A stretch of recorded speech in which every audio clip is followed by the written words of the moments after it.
The Dominica government and Ross University could face off in court. And in sport, Trinidad and Tobago's under-20 football beat St. Vincent and the Grenadines in their opening CONCACAF Championship fixture.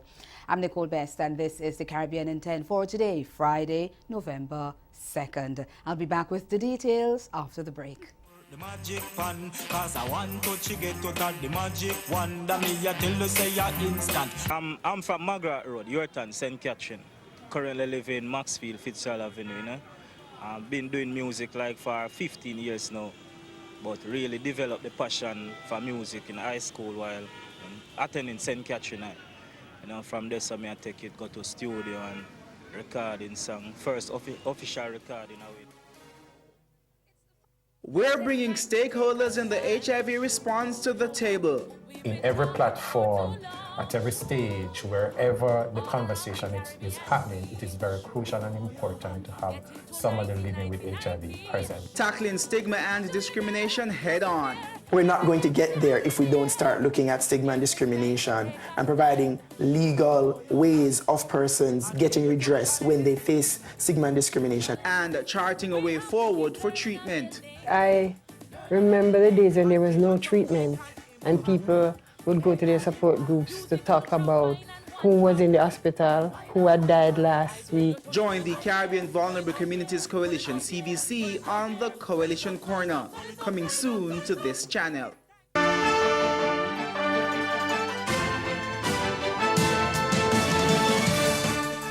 The Dominica government says it's prepared to take legal action against U.S.-owned Ross University regarding the ownership and occupation of buildings on lands that had been leased to the offshore medical institution that has since relocated to Barbados. Speaking at a diaspora meeting yesterday, Prime Minister Roosevelt Skerrit said Dominica had entered into an agreement for the lease of the land in the north of the island where the university had its campus.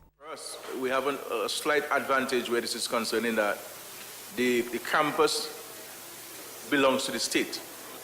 A lease agreement was entered into between Ross University and the government of Dominica, leasing the 27.2 or so acres to Ross.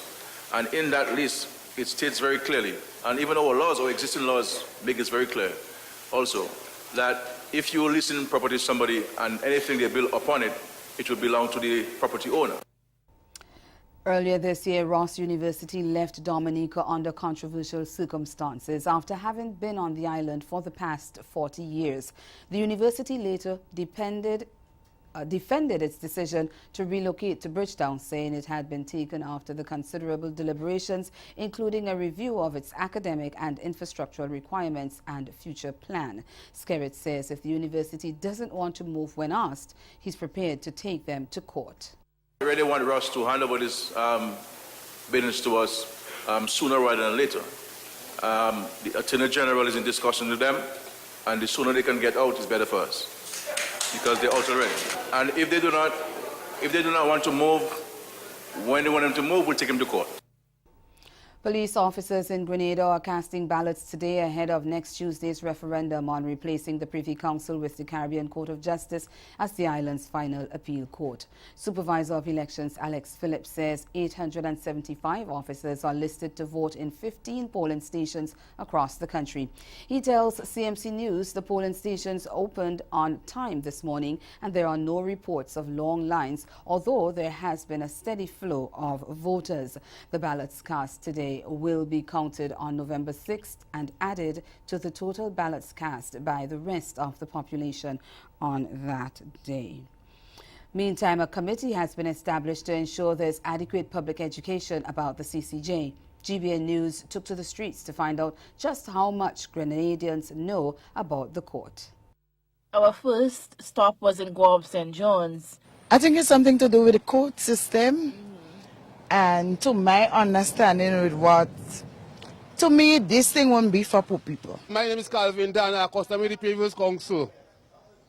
I already know when I do anything wrong, my mother got to write quite the queen.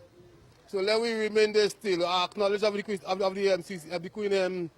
the previous council, but we are ready for the CCJ yet. I know of it, I know the CCJ and what it means to us as a people. But if we decide to go off away from the Queen, we have to go off from the Queen and off from Babylon entirely. I don't know much about it. I want to find out what about it. What is the meaning for that?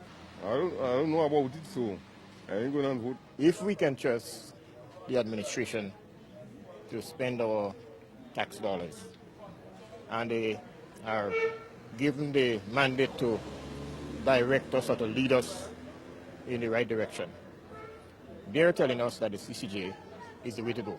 So therefore we, as Grenadians, should have the confidence and the trust in the government to lead us in this direction. Persons on Wednesday who visited the town of Grenville also expressed some similar sentiments. Have you heard, though, anything on the airwaves about the CCJ? Well, I can't say yes because I wasn't really reach home in time to listen to the radio because I don't know how really good. A committee was put in place to assist with the public education. Just how effective they have been will be seen in 5 days when Grenadians head to the poll. Stay with us. Your midday sport is next.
Football tops our midday sports segment. Trinidad and Tobago's under-20 team began their quest for World Cup glory with a come-from-behind victory against St. Vincent and the Grenadines 3-2.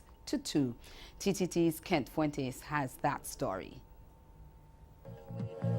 St. Vincent and the Grenadines got off to a flying start as they took a 15th-minute lead thanks to a beauty of a strike by Gibson Francis. 4 minutes later, they doubled their lead, and it was Francis again, this time getting his head to the ball past Denzel Smith in the Young Warriors goal. 2-0, and the Young Warriors with a mountain to climb.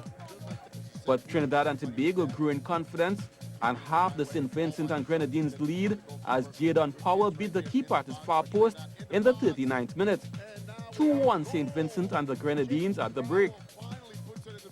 With time running out, the Young Warriors needed to find the equalizer, and it came off the boot of Mark Ramdeen with a little help from the post.